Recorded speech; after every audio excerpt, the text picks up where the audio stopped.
My daddy served in the army and he lost his right eye out.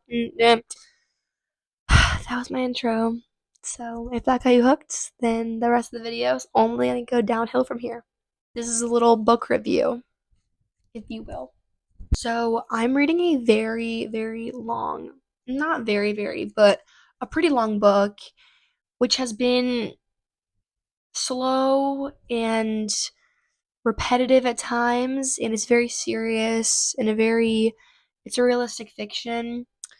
And I've been getting a reading slump. I've been getting in a reading slump multiple times. So I've had to read books like Of Mice and Men, um, Frankenstein, just to try to get out of the reading slump, try to get into it again. Try to read The Road by Cormac McCarthy. That one made no sense. I did pick up that book last night. Again, I read about 50 pages. Again, it's in a really dead spot in the center of the book. It's supposed to be really good though when I finish it. It's called, maybe I'll gatekeep it until I finish and I can give a full book review because I'm going to do book reviews on this channel. Anyways, long story short, I read a short story called The Lottery by Shirley Jackson. It was like 1948.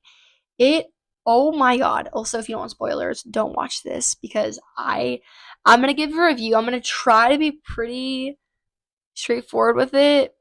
It was literally 6 pages long. So if you want to go read that, go read it. It'll take 15 minutes. No, it'll take 7 minutes of your day. It was, oh my god. Oh my god. The premise is this little village, and it starts out just like a festival and the celebration. Everyone's coming together, like talking as if you're at a cookout. You have families that are discussing their statuses and how their day has been, how it just seems like a normal festival, and it seems like that until about 3 pages in. And then sorry, I forgot. There's a lottery, and so all the families want to win this prize of a lottery.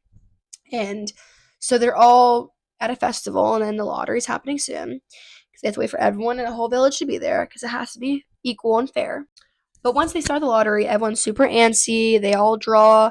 There's all these things. This one family ends up winning. So it's each family draws one, and then within that family, one person wins. And they all want to win until like the 3rd page. And then it starts going in a completely different direction because the pacing starts to change, the dialogue starts to change. Everyone's like getting super antsy about it, and it seems like no one actually wants to win this. So when this one family ends up winning, then they have to go through within their family and redraw and see who wins out of that family. Everyone's super relieved that they didn't win. And the reader's just like, you can't anticipate what's going to happen, especially with movies nowadays and like concepts nowadays. But still, I was like, oh, what is happening? Also, I forgot to mention at the beginning of the book, the whole village creates piles of stones. You can probably see where this is going. So the daughter of the family ends up winning. And as you can probably assume, she's the prize means she's gonna die, because you see that a lot in literature and media these days with Hunger Games, things like that. So everyone turns against her and starts stoning her to death because that's the prize. It was such a good, I'm not gonna call it a book. It was such a good short story because it was like so twisted. At the beginning, everyone's like, "Oh yeah, I want to win, I want to win, I want to win," and then about halfway through, like 5 minutes later, you realize they don't actually want to win this. It was just normalized violence because of tradition and things like that. It was so good. You need to read it. It's worth the 7 minutes of your day. I'm gonna do some other book reviews because I'm bored and I'm spending my night in on a Saturday night. So that's what's happening.